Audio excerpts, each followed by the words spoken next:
Solgen sinopla ang mga kongresistang makukulit sa ICC. Ayan, yung mga gustong ipilit, yung mga gusto nila. Ayan, yung mga kongresista na yan. O, panoorin natin. Panoorin. Pag-uusapan natin yan maya-mayang konti lang, yung balita na yan. Pero bago natin gawin yan, as usual, mag-shoutout muna tayo sa mga kaibigan natin sa Sendwave. Ayan, kung kayo po ay nasa US, UK, Canada, Italy, France, Spain, Ireland, and Belgium, ay pwede na po ay magpadala ng inyong mga remittances sa Pilipinas, lalo na po ngayong Pasko nang wala pong remittance fees using Sendwave. Ang gagawin nyo lang ay download ng Sendwave app, gawa kayo ng account, ilagay nyo ba account details so dyan, at pwede na kayo magpadala sa GCash, sa mga bangko at iba't ibang mga pawn shop dito sa Pilipinas. At kapag ginamit nyo po ang promo code na Coach Jared sa inyo po unang padala ay makakakuha pa kayo ng karagdagan $20 free credit. Kaya mga kotsero, gamitin na si Sendwave for all of your remittance needs. O ito na nga. For the past few weeks, for the past few days pala, nangungulit ang Kongreso, di ba? At inaprubahan yung House Resolution ng tatlong kongresista na gustong isulong yung pag-iimbestiga daw ng ICC dito sa ating bansa. Ayan. Alam naman natin it's syempre right now mga kotsero, as usual, tulad ng sinabi ko sa isang video kanina, yung sa SMNI, nagbabanggaan ngayon ay ang Senate at ang lower house. Ay, agoy. It's very, very awkward indeed. Pero kasi kanina, meron pong hearing sa Kongreso, sa lower house, kay Benny Abante, kay Congressman Benny Abante. Ito po kasi yung sinabi niya. Ayan. A powerful message against impunity. Abante pushes for government cooperation with ICC drug war. Okay. ICC ulit. Nakanante pa lang. Ito ulit. Fine. Ito sabi. Manila Representative Bienvenido Abante Jr. said the cooperation of the Philippine government with the ICC will help address the injustices inflicted upon the marginalized and underserved. Sinabi niyo ba ito nung panahon ni Digong? Parang hindi ko naaalala. Parang wala kayong binabanggit na ganyan nung panahon ni Digong, no? During the implementation of the war on drugs of the Duterte administration.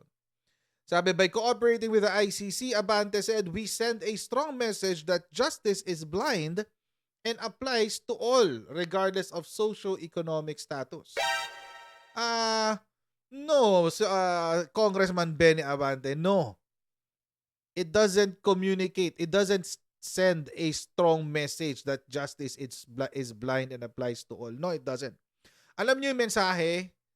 Ang sabi kasi ni Benny Abante, ito raw ay nagpapakita ng matibay na mensahe o malakas na mensahe sa buong mundo na ang hustisya sa Pilipinas ay para sa lahat.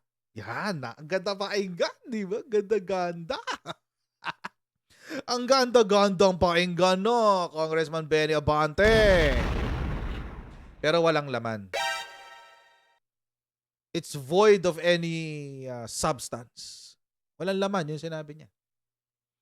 Kasi mga kotsero, ito yung palaging sinasabi sa atin ng kahit sinong politiko every 3 years.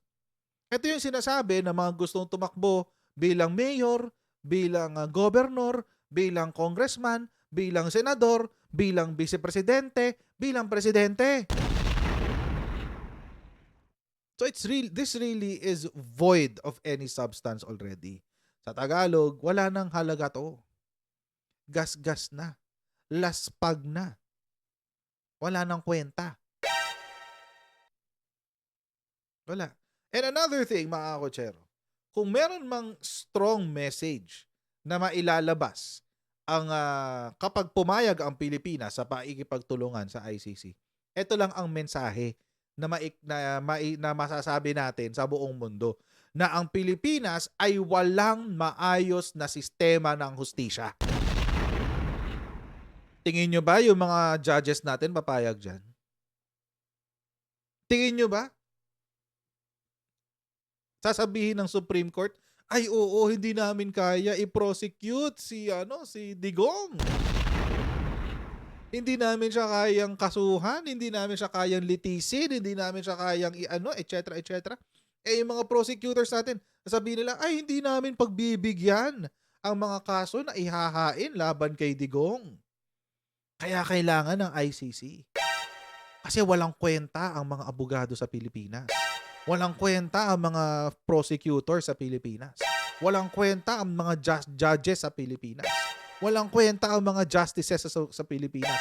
Walang kwenta ang buong judicial system ng Pilipinas. Yun lang ang strong message na maiko-communicate nyo, Congressman Benny Abante. Which, mga kakutsero, by the way, nung panahon ni Digong at siya ang nakaupo bilang, di ko alam kung siya yung nakaupo ng human rights before, sa committee na yan. Eh, parang isa pa siya dun sa mga tao na ayaw papasukin ng ICC. In fact, nito lang 2023, January or February 2023, na nagpunta sa Pilipinas ang mga representante ng EU, ng European Union, para sitahin ang Pilipinas tungkol sa ayaw nating pag-participate sa ICC, sa investigasyon ng ICC. Anong posisyon ni Abante? Ay hindi. Hindi nyo kami pwedeng diktahan, sabi ni Benny Abante. Tapos ngayon, baliktad na. Ito ang pangit. Ito po ang halimbawa ng pangit sa politika dito sa Pilipinas. Kita nyo na. Ang mga congressmen natin kowtows to whoever is the House Speaker. Eh kung sa iyo ba naman ang gagaling lahat ng pera? Kung sa iyo manggagaling ang budget ng kada kongresista sa lower house. Kung nakadepende sa iyo ang approval ng mga proyekto ng mga tao sa lower house, ng ibang kongresista,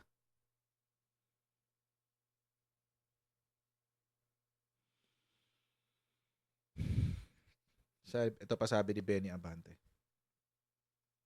By cooperating with the ICC, we demonstrate our resolve to hold individuals accountable for grave offenses. This is a precedent and sends a powerful message against impunity.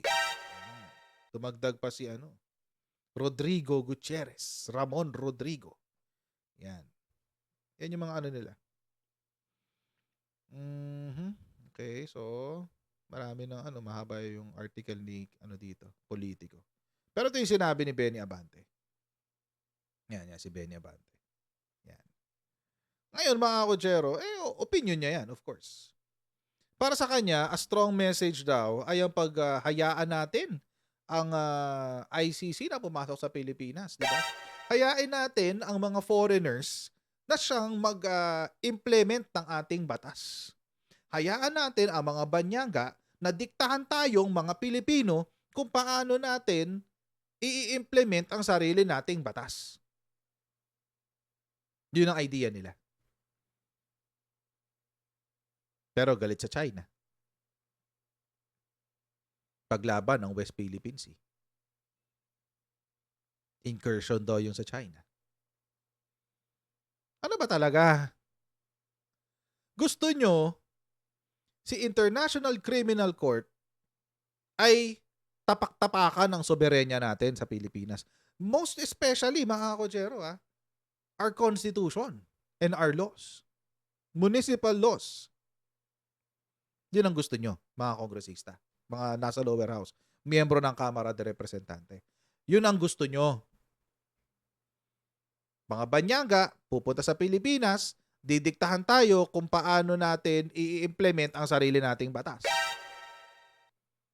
Na kayo ang gumagawa, mind you. Kayo dyan sa Kongreso ang gumagawa. Yun ang gusto nyo. Yun ang iniisip nyo na strong message.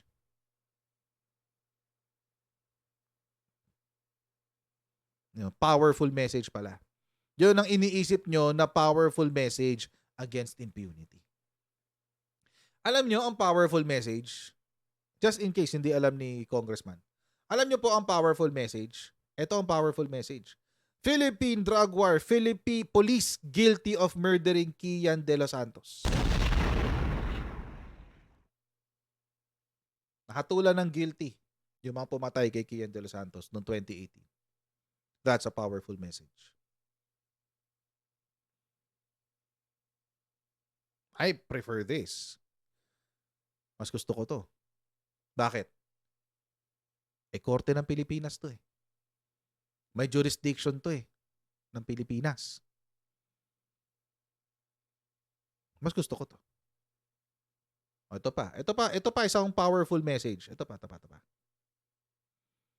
Caloocan Cop convicted of torture and planting of evidence in Carl Culot drug war case. 2020. Ito, powerful message din to. This is a powerful message para sa akin. Conviction yan eh. That's a conviction.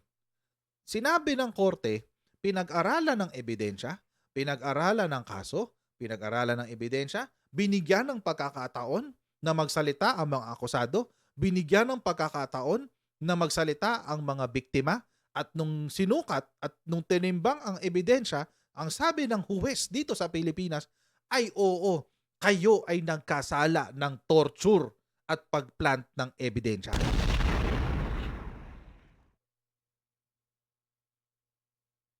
This is a more powerful statement para sa akin, Congressman Benny Abante. Para lang naman sa akin yan. I could be wrong. Kayo yung magagaling eh. Kayo yung mahuhusay dyan, di ba? Kayo yung gumagawa ng batas eh. So ano pang punto nyo? Ano pang silbi ng lower house? Ano pang silbi ng upper house?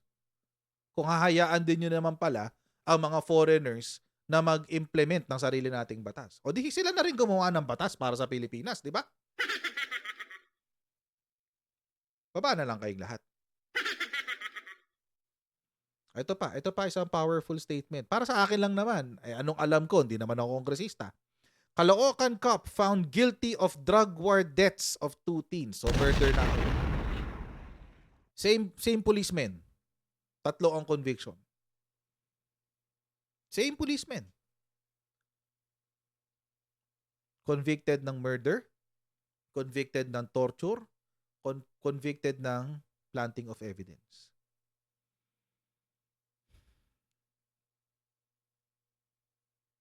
Masasabi nyo ba na walang judicial system sa Pilipinas? Masasabi nyo ba na walang kwenta ang hustisya dito sa bansa?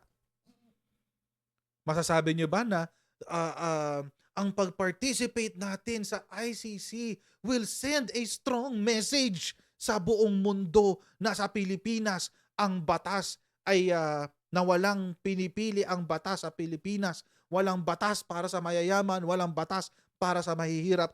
Alam nyo, Congressman Benny Abante, all of that is just useless rhetoric.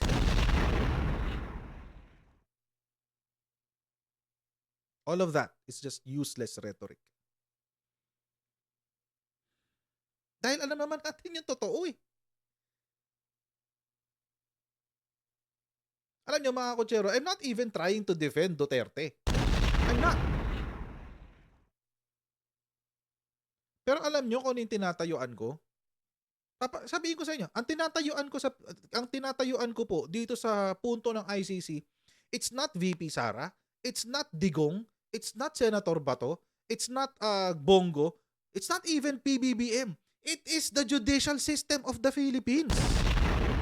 Hindi ko hahayaan ang isang institusyon na pinag-aaral na naghihirap akong pag-aralan para makapasok ako sa institusyon na to. Na sasalulain lamang ng isang kongresista. Abogado rin ba to si Congressman Benny Abante? Kasi kung abogado siya, dapat ma-insulto siya. Na bakit kailangan pumasok ng ICC sa Pilipinas? Abogado ka eh. Kung abogado siya, hindi ko alam. Take note, guys. I don't know. I don't know Benny Abante from Adam. Hindi ko alam kung abogado siya or may background ba siya sa naging law student ba siya, graduate ba siya ng Juris Doctor. Hindi ko alam. Kahit LLB nung panahon niya kasi medyo matanda na si Benny Abante. Baka LLB ang natapos. Hindi ko alam. Pero kung abogado siya, dapat mainsulto siya. Bakit natin papapasukin ang isang institusyon na puno ng banyaga. At hahayaan natin sila ang mag-imbestiga sa mga kaso na ginawa sa Pilipinas, number one. At ang mga perpetrators ay mga Pilipino, number two. At ang mga krimen na ito ay napakataas. It's very so grave. Napakasama at napaka-grave na kahit mas maganda kung sa Pilipinas gagawin. Alam niyo, nakikita ko dito, alam niyo yung ginawa ng mga dilawan kay Apo Lakay? Di ba dinala sa Amerika yung RICO case? Tapos na-dismiss ng grand jury. Parang ganun.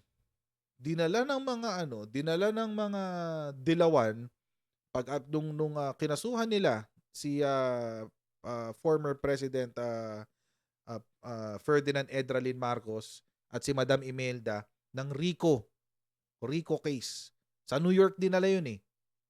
Doon nilitis. 1987 yata yun o 1988. Doon nilitis sa US. Ganun yung nakikita ko dito eh. Parang ganun. Yung mga kaso ng human rights violations na dinala sa Amerika para doon litisin. Sila Eta Rosales yan. Grupo nila Eta Rosales. Ano nangyari? O nakakuha ng positive judgment sa Amerika. Anong sinabi ng ating Court of Appeals? Ay, hindi pwedeng implement dito yan.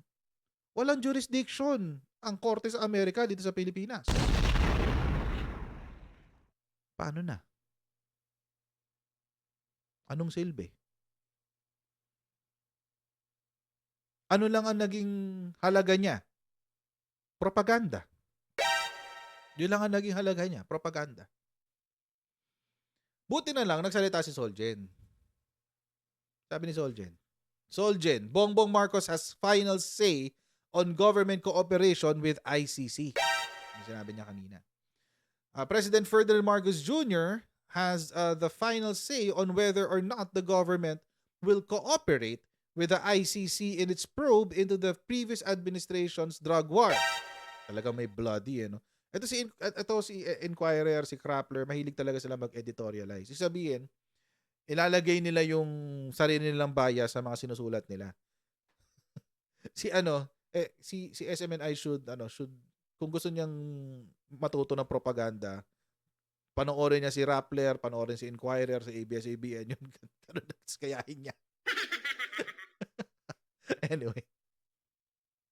Solicitor General Bernardo Guevara made this clear to lawmakers on Wednesday as the House Committee on Justice and Human Rights conducted a joint hearing to discuss the House resolution seeking government cooperation with the ICC investigation.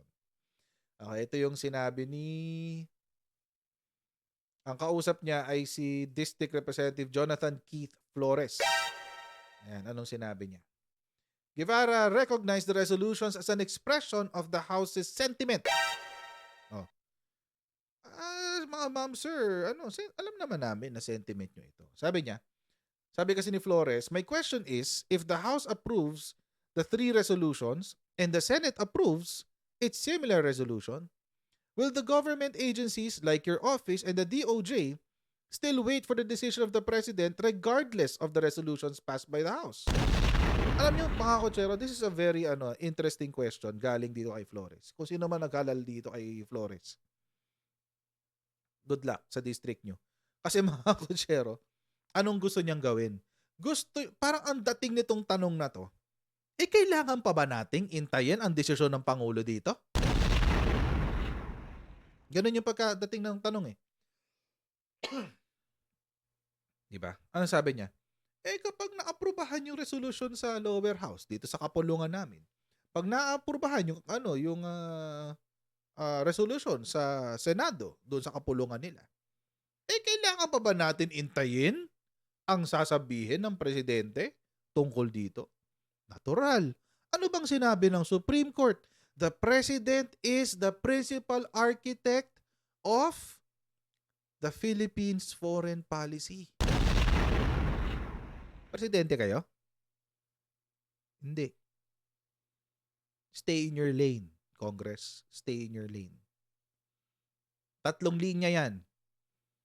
executive, legislative, judiciary, ehekutibo, lehislatibo, at ang mga hukom, hudikatura. Stay in your lane. Separation of powers. Oh. Parang gusto pang sabihin na, hintayin ba natin desisyon ng presidente? Natural! Supreme Court na nagsabi niyan. Ano sinabi ng ating Solgen? Buti na lang, sinopla mo tong kongresista na to, Solgen Guevara. Certainly, Your Honor, because your resolutions urge the president to cooperate. So the final say of whether, in fact, the government would cooperate would be the president. Yours is an expression of sentiment. That is how you feel about it. But that is not something that is binding. Uy, ouch, sakit. Ouch, ouch, ouch. Nasunog si kongresista dito sa sinabi ni Solgen Guevara. Sa Tagalog, ganito. Oo, naman. Kung usapang kalsada. Ganito yung dating ng sinabi ni Solgen. Naman. Oo naman. Yung resolution nyo, damdamin nyo lang yan. Damdamin nyo lang yan. Ayan, no? Yours is an expression of sentiment. That is how you feel about it. Damdamin nyo lang yan. Pero hindi yan, hindi binding yan. Oh, hindi kami dapat sumunod dyan. Ano kami? Hintayin namin sa presidente. Sabi ni Solgen. It all depends on the final decision of the president. Whether he will grant your request that we cooperate, that's on him. And he has repeatedly declared that we cannot give our cooperation to the ICC prosecutor. He said that several times. Now, if he will think twice because of this resolution coming from Congress, it's up to him to decide. Sa Tagalog, ganito. Ilang beses na kasing sinabi ng Pangulo. Ilang beses na sinabi ng Pangulo na hindi tayo magpa-participate sa ICC prosecutor. Ngayon ko magbabagong isip niya dahil sa damdamin nyo o di decision niya yon. Sana napanood ko to. Ay, nako. Si CHR naman, syempre, dahil that this is a, hiwalay naman to eh. Sabi, Your Honor, syempre, bida-bida siya. Oh, independent sila eh. Ayan, CHR. Constitutionally created pa lang ang commission ng CHR. Nakala ko lang, Civil Service Commission, Commission on Elections, saka Civil Service Commission. Well, akala ko tatlo lang. Tsaka ano pa pala, hindi, meron pa pala, tama. Civil Service Commission, Commission on Audit, Civil Service Commission, tama. Nga pala, independent nga sila. Sabi, Your Honor, the Commission is more than willing to coordinate with the ICC so deems that they need our cooperation. We are independent, constitutionally created commission for the promotion and protection of human rights. Therefore, we may and will be happy to cooperate with the ICC if the ICC deems fit that they need assistance from the Commission on Human Rights. So, ibig sabihin, sinasabi ng CHR, wala kaming pake sa sasabihin ng presidente. Kung tawagin kami ng ICC, o di kami magko-cooperate. Yung sinasabi ng CHR. O di, walang problema. Di kayo.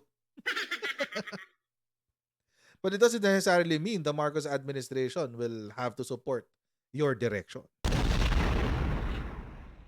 Again, mga Kuchero, ang usapan dito, I'm not even trying to defend the Dutertes.